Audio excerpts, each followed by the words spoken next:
Okay, let's start with the lecture today. Let me quickly give a review about utility to everyone before we move forward. Okay, this is just a recap from the previous lecture on utility.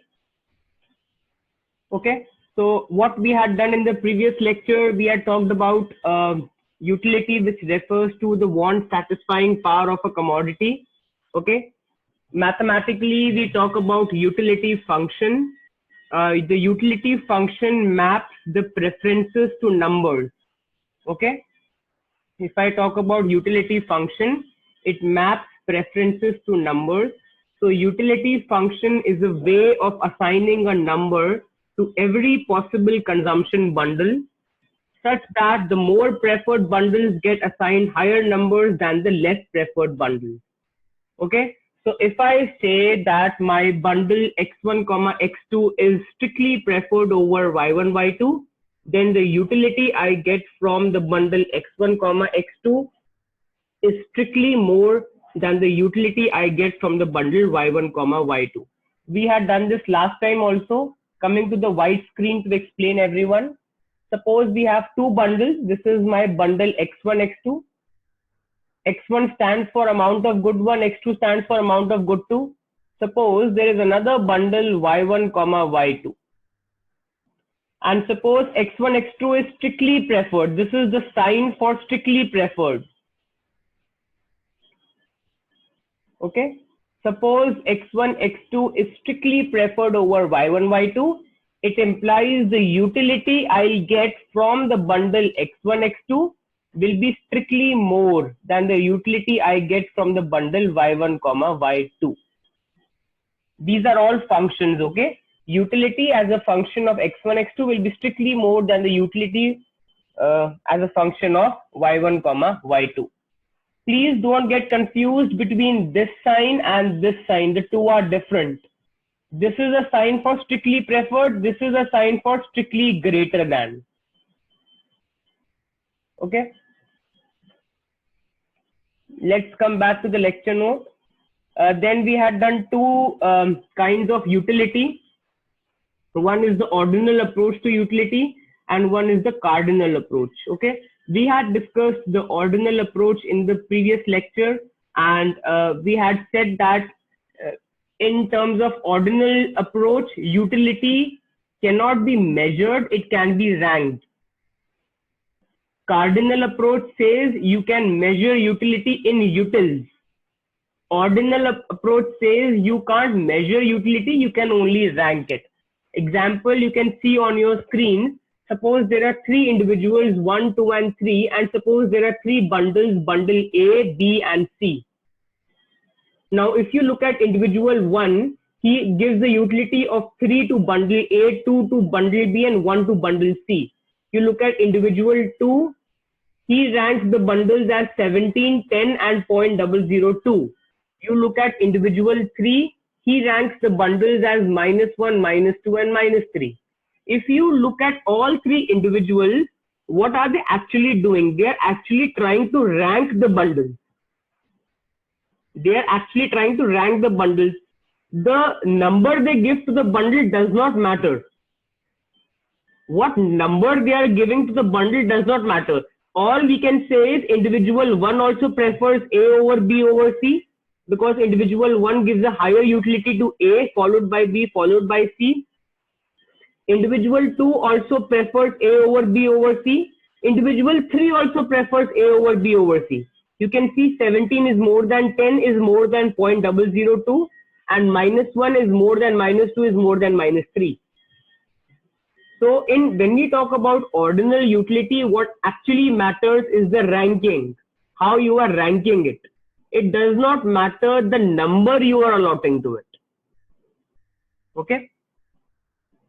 Numbers are allotted just to rank it. Okay. So in each of the above cases, consumer prefers A to B and B to C. Okay. We had done the concept of monotonic transformation last time. Monotonic transformation is a concept which you are familiar with the MME course as well. You had done in semester 1. Okay. So what is meant by monotonic transformation? you transform a utility function into another utility function such that the behavior of the utility function remains the same. Example I had taken last time. Let's come to the whiteboard. Suppose I have a utility function u. Suppose I have a utility function u, and suppose I say that suppose my another utility function v is equal to 2 times u. So you can see this is a positive monotonic transformation.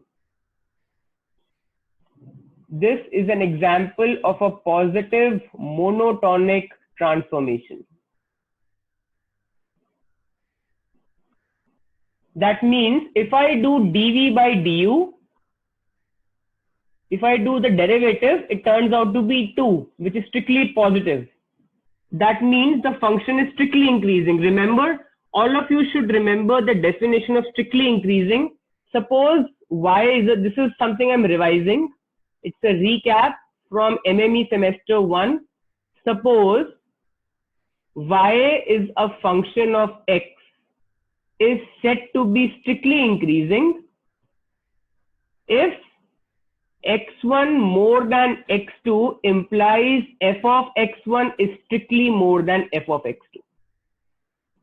This is the definition of strictly increasing function, and the diagram also we had drawn it last time. Suppose this is x, suppose this is y equal to f of x. If I have this as x2 and suppose this is x1, suppose my function is like this.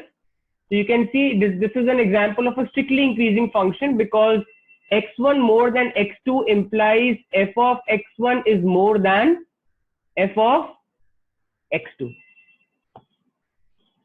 So if one utility function is a positive monotonic transformation of another utility function, both of them will have the same behavior. Okay, both of them will have the same behavior. That means both of them will have the same MRS. So I can explain this again. If one utility function is a positive monotonic transformation of another utility function,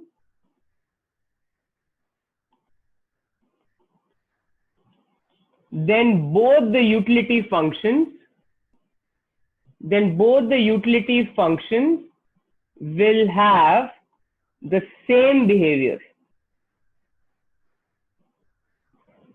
Both the utility functions will have the same behavior. Okay. So I hope all of you have understood this. So what this meant by same behavior? Same behavior means both the utility functions will have the same MRS. Both the utility functions will have the same MRS.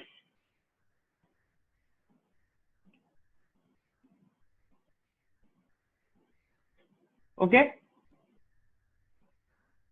So for example, suppose I have a utility function like this. Suppose my utility function is x1 into x2. This is called a Cobb-Douglas utility function. We'll do it today only in the lecture. Suppose this is my utility function. Suppose I define another function v, which is 2u. There's another function v which is equal to 2u, and u itself is x1 into x2. This is my another function v, which is 2u, and u itself is x1, x2. If I find the MRS of u, what is MRS of u? MRS of u is minus marginal utility with respect to good 1 upon marginal utility with respect to good 2. Marginal utility with respect to good 1 is del u by del x1 upon marginal utility with respect to good 2 is del u by del x2. This is something you have done in MME semester 2, partial derivatives. Okay. Now what is del u by del x1? X2. What is del u by del x2? If I differentiate this with respect to x2, I get Now, if I find MRS of V, suppose I find MRS of V. So what will MRS of V be? MRS V will be minus mu1 by mu2, which will be minus del V by del x1 upon del V by del x2. Now, if I differentiate this function with respect to x1, it turns out to be minus 2x2. And if I differentiate this function with respect to x2, it turns out to be 2 and 2 cancel. You can see I'm getting the same slope. MRS of u was also minus x2 by x1. MRS of v is also minus x2 by x1. That means MRS of u is exactly equal to MRS of the function v. Why? Because v is a strictly increasing function of u. How can I say v is a strictly increasing function? How can I say this? If I do dv by du, it is 2, which is strictly positive. That means v is a strictly increasing function of u. That means if you find MRS u and MRS v, they will exactly turn out to be the same. इसका मतलब अगर आप utility function u का indifference curve बनाओ और utility function v का indifference curve बनाओ, दोनों इंडिफरेंस कर्व की सेम शेप होगी. Both will have the same shape because both share the same behavior. I hope all the students have understood this particular concept. I am again concluding this particular concept. If one utility function is a positive monotonic transformation of another utility function, by positive monotonic transformation, we mean a strictly increasing function. So if one utility function is a strictly increasing function of another utility function, then both utility functions will have the same behavior. Same behavior means they will have the same slope. Same slope means they will have the same MRS, where MRS is the slope of the indifference curve. That means MRSU will be exactly equal to MRSV in this particular case. Okay, I hope it's clear to everyone. So open for doubts. Till here, if anyone has any doubts, can speak up.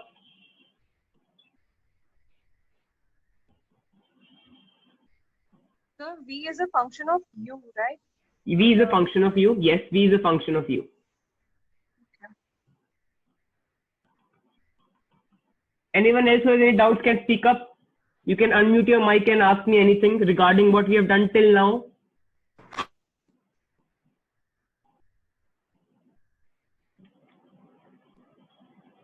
Okay, then I can move forward. The silence I take as you have all understood it, because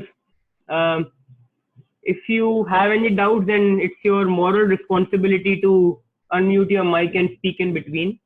Okay, so so in the question, suppose a numerical comes. Suppose a numerical comes and they ask you that is it a monotonic transformation or not? Okay, so how will you find out whether it's a monotonic transformation? Suppose they give you a numerical. Okay, so it will be there in the assignment also. Suppose a numerical comes. Suppose they give you two functions. Suppose we are given two functions. And suppose the question asks us, do they have the same behavior? We'll just calculate the MRS for both of them and see Very if it's good. like a positive. Excellent, Ridhima. So this is what we are going to do. Suppose we are given two functions. उन functions को हम ले लेते हैं u and v. Question आपसे पूछता है, do they have the same behavior? आप क्या करोगे? आप MRS of u निकालोगे, आप MRS of v निकालोगे. अगर दोनों functions का MRS same आता है, इसका मतलब both the utility functions have the same behavior. अगर क्वेश्चन आपसे ये पूछता है,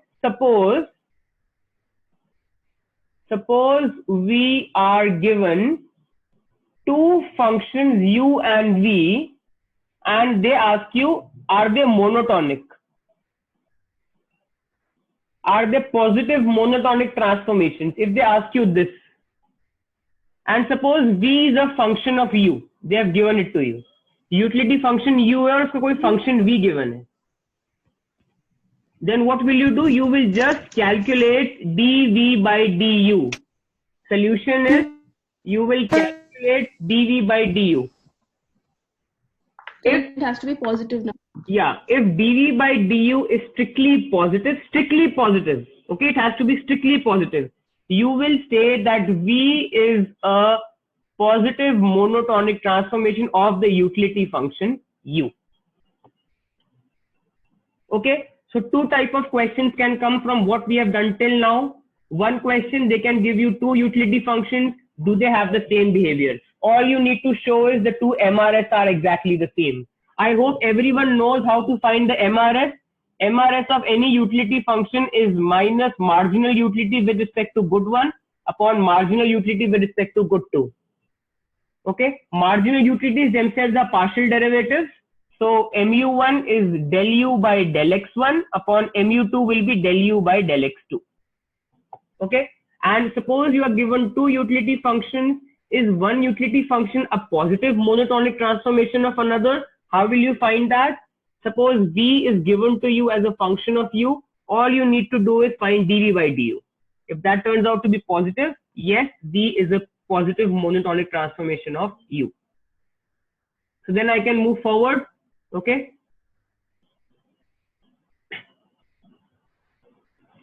So you can see on your screens, I've drawn a diagram for a monotonic function. You can see it's strictly increasing. And then you can see another diagram where it's non-monotonic. Why is the diagram you are seeing on your screens non-monotonic? Because it's partly increasing and partly decreasing. Always remember, a function which is partly increasing and partly decreasing is not a monotonic function. Okay. Examples of monotonic transformations. Okay. How do I find monotonic transformations? Multiplication by a positive number. Okay. Adding any number and raising any number to odd power.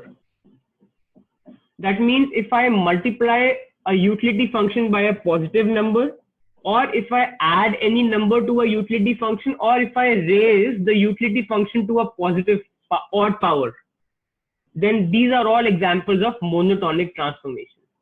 Okay, so I can quickly come to the white screen and explain this also to you. Although we had done it last time also. Example, suppose V is equal to U plus 2, V is equal to U cube, V is equal to 2U. All these are examples of positive monotonic transformation.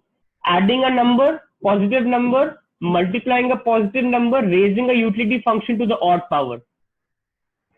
अगर आप लोग तीनों ही cases में देखें तो case ए के अंदर भी if I find dv by du 1 आता है पॉजिटिव. केस बी में if I find dv by du, if I differentiate u cube कितना आ जाएगा 3u square, again positive. Okay, and if I find dv by du which is 2, it is again positive. So all these are examples of positive monotonic transformations. Okay. However, if I raise a number to an even power, that may not be a positive monotonic transformation. Only numbers raised to odd powers are examples of positive monotonic transformations. Okay. Doubts to anyone till here can ask.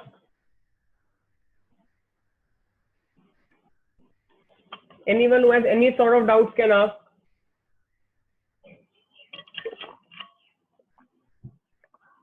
Okay, then let me move forward.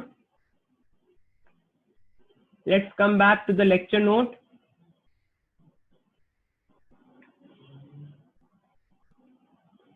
Okay.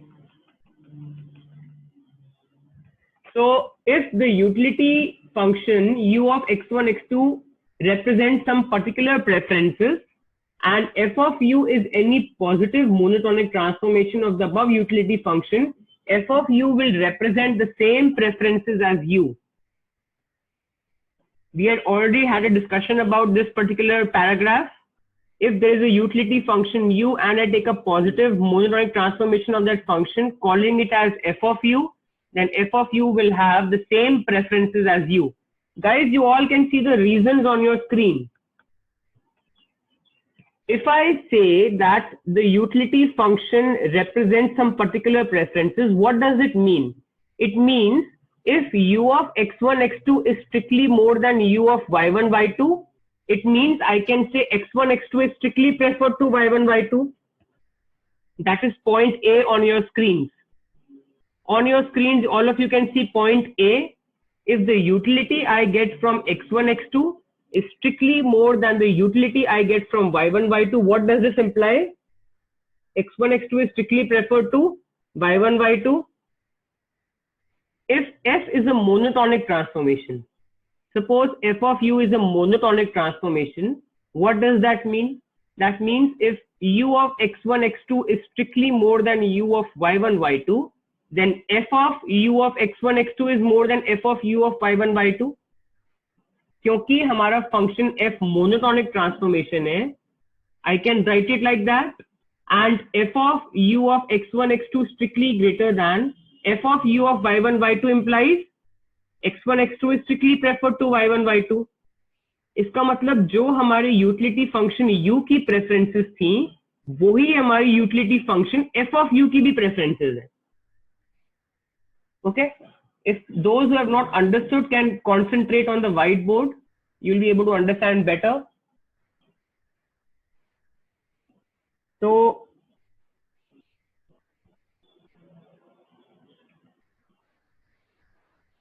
what are we saying? We are saying that if f of u is a positive monotonic transformation of the utility function u, then f of u represents same preferences. F of u represents the same preferences as the utility function u. F of u represents the same preferences as the utility function u. Okay? You can see the reason. The reason is as follows. If suppose the utility I get from the bundle x1, x2 is strictly more than the utility I get from the bundle y1, y2. What does this mean? This simply means that the bundle x1, x2 is strictly preferred to the bundle y1, y2. Okay? This is my first point. All of you have understood the first point. If the utility I get from x1, x2 is more than utility I get from y1, y2, it means x1, x2 is preferred to y1, y2. Okay? And since f of u is a positive monotonic transformation of u, so I can say if I get a higher utility from x1, x2 as compared to y1, y2, then it implies f of u of x1, x2 is strictly more than f of u of y1, y2. Why? Because since f is a positive monotonic transformation, I can attach f to both sides. And if this is the case, if f of u of x1, x2 is greater than or equal to f of u of y1, y2, it further implies again that x1, x2 is strictly preferred to y1, y2. अगर f of u of x1, x2 f of u of y1, y2 से ज्यादा है, इसका मतलब you prefer x1, x2 over y1, y2. मतलब जब हमारा utility function u था, तब भी we were preferring x1, x2 over y1, y2. जब हमारा utility function f of u है, तब भी we are preferring x1, x2 over y1, y2. That means both have the same preferences. Okay? Open for doubts, if any. Anyone who has any doubts can ask.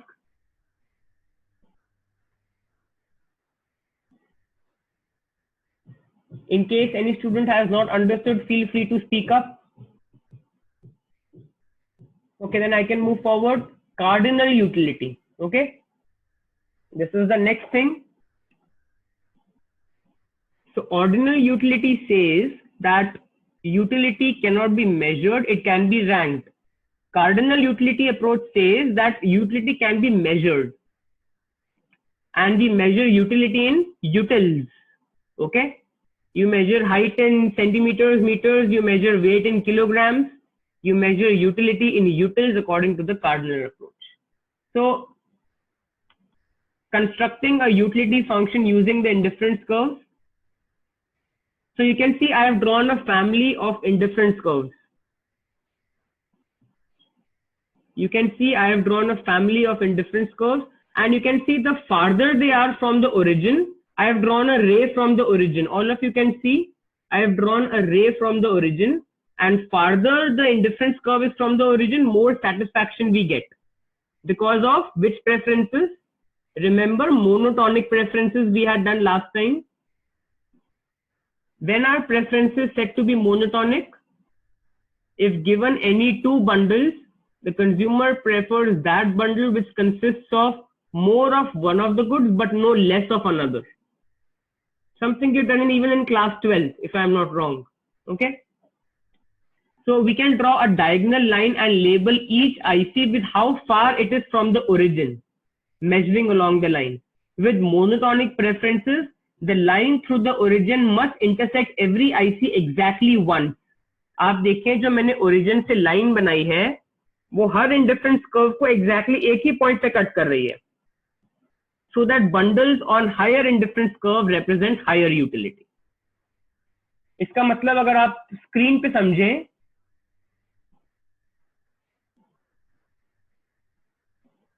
okay, so suppose I draw an indifference curve.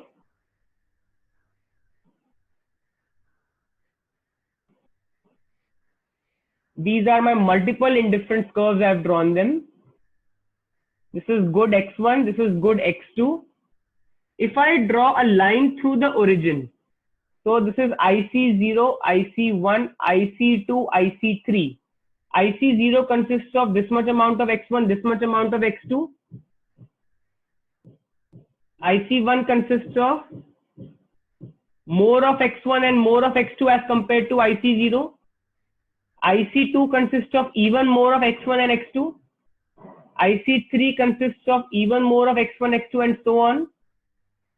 So you can see this IC gives the highest satisfaction, followed by this, followed by this, followed by this. So all this is because of monotonic preferences. All this is because of monotonic preferences. It means given any two bundles,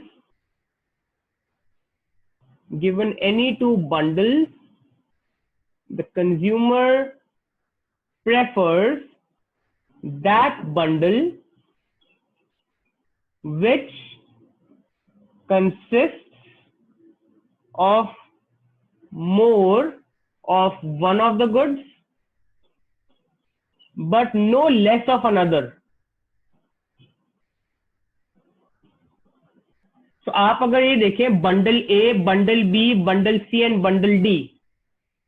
bundle B को अगर आप देखो तो bundle ए से good x भी ज्यादा है, good x2 भी ज्यादा है. अगर आप बंडल सी देखो, it consist of more of both the goods as compare to A and B. अगर आप बंडल डी देखो, it consist of more of both the goods as compare to A, B and C. So bundle D is preferred over bundle C, is preferred over bundle B, is preferred over bundle A. That means the utility I get from bundle D should be more than utility from C, should be more than utility from B, should be more than utility from A. So D lies more far from the origin on a higher indifference curve, followed by C, followed by B, and followed by A. I hope this is clear to everyone. Open for doubts. So does the ray intersect all the ICs at their optimum? Not necessarily, Ridhima. I never said that. We can say that only when I draw budget lines, but we have time for that. Let the topic come. but it clearly does not mean that जो point of intersection है वहीं पे optimum है. No. Okay. Anyone else? Guys, the new students who have joined, feel free to ask anything. Don't hesitate. Okay.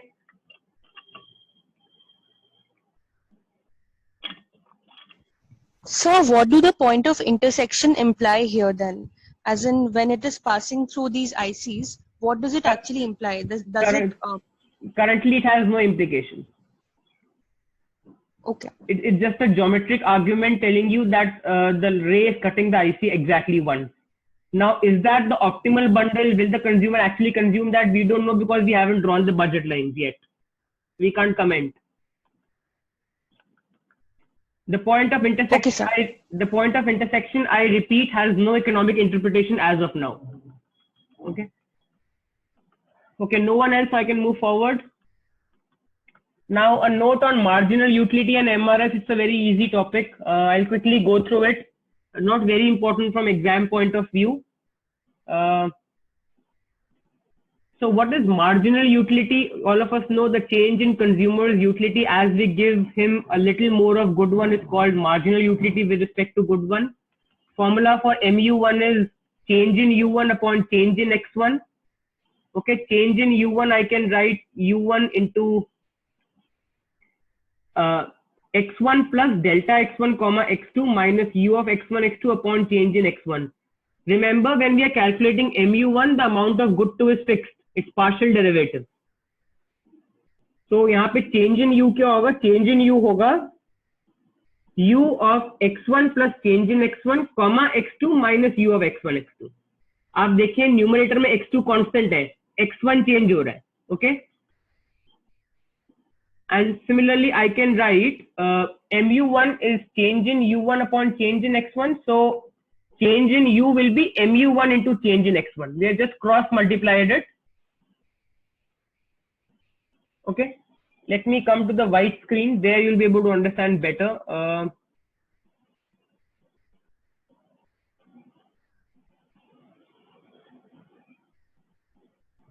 Okay. MU1 is nothing but change in the utility function with respect to change in X1, which is the utility function when I have X1 plus change in X1, comma X2 minus utility from X1 comma X2 upon change in X2. Okay, so I can write MU into change in X1 is equal to change in U. What I did, guys, I just cross multiplied. So MU into change in X1 is equal to change in U. On similar lines, I can say MU2 is change in U by change in X2. Therefore, change in U is equal to MU2 times change in X2.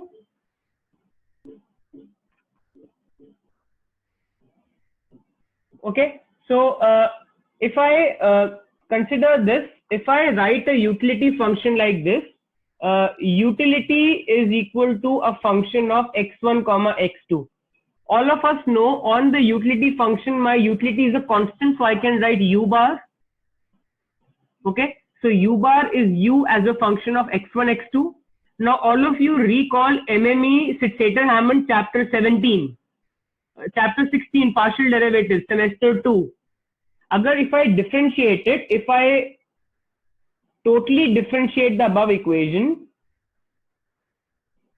if I totally differentiate the above equation, what do I get? Du bar is equal to del U by del X1 into dx1 plus del U by del X2 into dx2. I am using the concept of differentials here. Du bar is del U by del X1. That means partial with respect to X1 into dx1 plus partial with respect to X2 into dx2. You have done this concept in MME before. Now, what is du bar? U bar is a constant because on an indifference curve, utility is fixed. So du bar is 0 is equal to del U by del X1 into dx1 plus. So I can write minus del u by del x1 into dx1 is equal to del u by del x2 into dx2. Up dx1 ko I can bring here and del u by del x2 I can take it here. So what do I get? dx2 by dx1 is minus del u by del x1 upon del u by del x2, which is nothing but minus mu1 by mu2, which we call as MRS, slope of the indifference curve. So I hope you all appreciate the maths we have been using. Instead of just directly mugging up what's the slope of the IC, you should actually know how we got it. We got it thanks to MME semester 2. U bar is u as a function of x1, x2. We totally differentiate the above equation. Du bar is del u by del x1 into dx1 plus del u by del x2 into dx2. Du bar is 0 because no change in u bar. We further solve it. What's the slope? Slope is dy by dx. In this particular case, dx2 by dx1, which is nothing but minus del u by del x1 upon del u by del x2. So this is how we get the slope. And remember, monotonic transformations will have no impact on the slope. Okay, we just found out if one utility function is a monotonic transformation of another utility function, they will have the same MRS.